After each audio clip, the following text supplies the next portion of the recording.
Hi, and welcome back to Focal Point AFR Talk. Talking about the Bo Bergdahl terrorist-for-traitor swap that President Obama arranged. Remember, he turned down a ransom option. Not interested in that. If it's not an option that puts Muslim terrorists back on the battlefield, in essence, President Obama says, I'm not interested. I want to make sure we get these Taliban bad guys out of Gitmo and back on the battlefield. And if I can use Bo Bergdahl to do it, then that's what I'm going to do. I mean, that's the way it looks to the average observer because he didn't have to do it. He could have gotten Bergdahl's release without resorting to this terrorist-for-traitor swap. Could have done it. So don't let anybody lie to you. This is what the intelligence community had worked out. High-ranking administration officials had arranged for a ransom deal. Could have done it.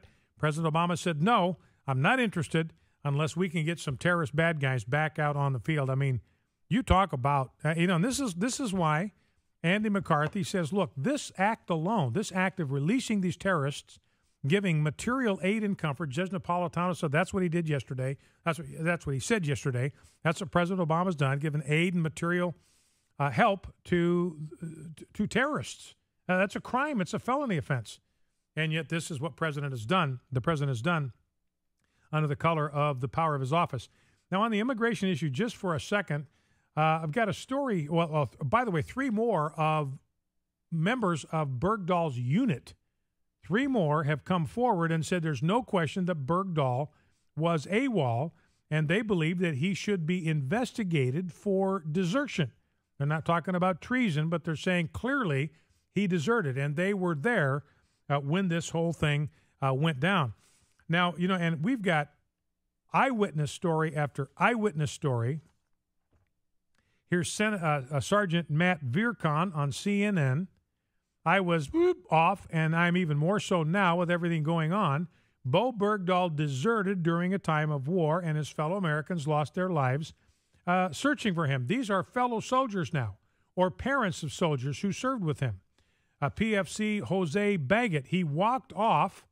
So our mission changed, and since our mission changed, people were put at risk and people's lives were lost because we were searching for him. This isn't a political standpoint for me at all. I don't have any political views on anything about it at all.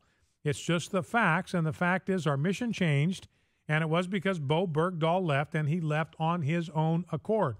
Army medic Josh Cornelison, he deserted his post willfully and purposefully. We spent 90 days after he immediately left, and there were extra assets brought over to us, and there was increased activity on the ground, and it made it very easy for the Taliban to pick and choose what targets they wanted to hit, and it was just a field day for them.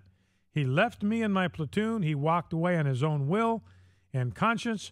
Bergdahl being traded for these 5 Taliban individuals and then coming back to the United States and being treated as a hero, that's incredibly frustrating, incredibly infuriating, because there are men and women, especially men I knew in Afghanistan, died looking for him. Those are the heroes. Bergdahl, who walked away, who deserted his post, he is not a hero. He is a deserter and needs to be held 100% accountable for his actions. The parents of PFC Matthew Martinek, how do you consider, who died looking for Bergdahl, how do you consider somebody who serves with honor, who was disrespecting his own fellow soldiers that are about him, and on top of all of that, my son who goes and looks for him because he went AWOL is killed? Absolutely, Bergdahl should be charged and prosecuted. He walked away. And you got another parent saying, my son died, asking a question, my son died looking for a traitor. And, I don't think we ought to use the word traitor lightly. But we know now, we have good evidence, firsthand evidence, eyewitness evidence, that he aided and abetted the Taliban. He gave them material help, showed them how to plan ambushes, where to put the IEDs so they could do the maximum amount of damage to American military trucks, turn cell phones into remote detonators, plan ambushes. Ladies and gentlemen, that's the definition of a traitor, and even the Constitution says that is a death penalty offense. That is a capital crime. So that's why they're keeping them in Germany, out of sight, under wraps, incognito, as far away from any kind of public scrutiny as they possibly can. By the way, more on the immigration front. You know, all these busloads of people being taken to Arizona. They're picked up on the border in Texas, and busloads of them, they're flying them to Phoenix, and they're dropping them off at the Greyhound station in Phoenix. And Arizona doesn't have anything to say about this. They're being overrun. They're being flooded with these illegal aliens that are brought there and dumped in their Greyhound station, being brought from Texas into Arizona and dumped there. And what immigration officials do is they give them a court date and tell them you got to come back in 15 days. And what they do, and I'm looking at a story here from an Arizona website, what these illegal aliens do is the first thing they do is get on a bus and leave the state of Arizona to go who knows where. I mean, nobody has any idea where these illegal aliens are going. So you've got this regular corridor where we are smuggling. I mean, the Border Patrol, our own immigration officials, are smuggling illegal aliens into America, picking them up on the border in Texas, putting them on a plane, flying them to Phoenix, setting them loose in the bus terminal. Why? So they can get a bus, the first bus out of town, and disappear somewhere in America. It's our own government, our own immigration authorities that are doing this to us. It's just absolutely shameful. And the San Diego sector, this is not just Arizona, San Diego sector of the U.S. Border Patrol is making plans to receive, process, and then release 500 illegal aliens into the U.S. per week who were shipped in from Texas. So they're shipping them from Texas to Arizona where they get on buses. They're shipping them from Texas to San Diego. San Diego says we're going to process them. We're going to release 500 a week, 2,000 illegal aliens a month. We're going to set them free right here in San Diego. It's a flood. It's a tsunami. Well, let's go to Buddy, Spring, Texas. Grab a call before the end of the segment. Let's go to Buddy in Spring, Texas. Buddy, welcome. What's on your mind? Hi, Brian. Hey. I really appreciate your program, and thank you for taking my call. You're sure welcome. What I have to say is pretty bold. In lieu of the fact that the impeachment process is hamstrung, and we can't bring a curry dog, as I would refer to the person that needs to be impeached by the proper authorities.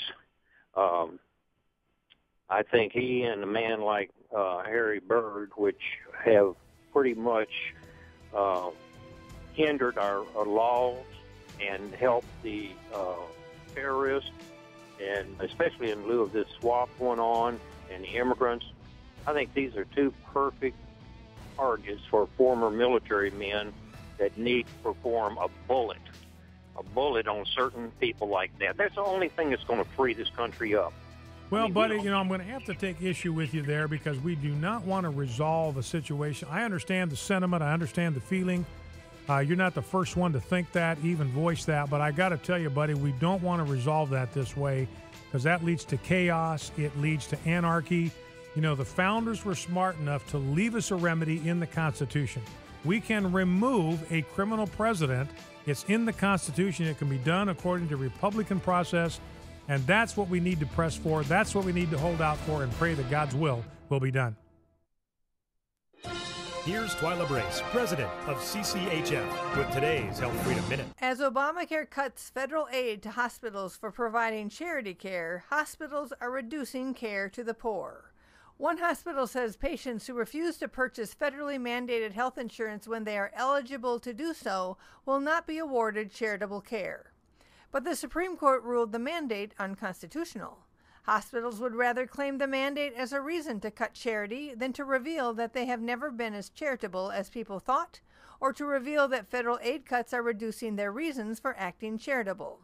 But Obamacare's premiums and deductibles are too expensive for many of the uninsured, so who will care for them as Obamacare and hospitals freeze them out? Learn more about protecting your healthcare choices. Sign up for the CCHF Weekly E-News Update at cchfreedom.org. That's cchfreedom.org.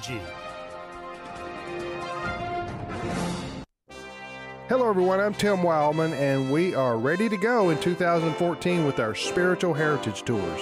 of Washington, D.C. and Mount Vernon, and then a separate trip to Williamsburg, Jamestown, and Yorktown. These tours look at our rich Christian heritage. Stephen Bergdahl of the Providence Foundation, he's a historian, he's a writer, he speaks all around the world on early American history and the founders. He's going to be joining us as we take these tours of these special